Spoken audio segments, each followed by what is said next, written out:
Hi friends, నేను మీ సౌజన్య. ముందుగా అందరికీ శ్రీరామనవమి శుభాకాంక్షలు. అలాగే నేను ఇవాళ స్వామివారి కోసం వడపప్పు, చలిమిడి, పానకం ఈ 3 పదార్థాలు దేవుడికి నైవేద్యంగా పెట్టాను. స్వామివారికి పూజ చేసుకుని సాంబ్రాణి వేసి ధూపం, దీపం నైవేద్యం చేసుకున్నాము.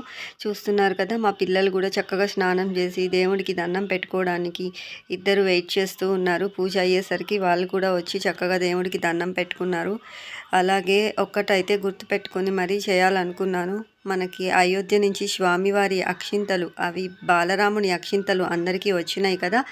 ఆ అక్షింతలు మనం ఈరోజు పూజ చేసుకున్న తర్వాత పిల్లలకి వేస్తే మంచిదని నేనైతే అవి పిల్లలకి పూజ అయ్యాక దండం పెట్టించి వేశాను. చూస్తున్నారు కదా, మేము నైవేద్యంగా పెట్టిన పానకం పిల్లలకి కూడా తాపించాను.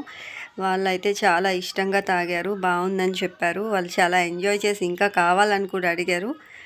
చూడండి, వాళ్ళైతే స్వామివారి పానకం కాబట్టి ముందుగా దండం పెట్టుకొని తాగాలి అని చెప్పాను. వాళ్ళైతే చక్కగా అలాగే చేశారు. నాకు కూడా చాలా బాగా అనిపించింది. పిల్లలు బాగా ఇవాళ సంతోషంగా ఉన్నారు. అలాగే నేనైతే అందరూ చూస్తున్న ఛానల్ని సబ్స్క్రైబ్ చేసిన వాళ్ళు, చేయాలనుకున్న వాళ్ళు అందరికీ శ్రీరామనవమి శుభాకాంక్షలు చెప్తున్నాను. అండ్ రాముడు, సీతాదేవి ఆశీస్సులు అందరికీ ఉండాలని కోరుకుంటున్నాను. అందరూ సంతోషంగా ఉండాలని కోరుకుంటున్నాను. Thank you. Please subscribe.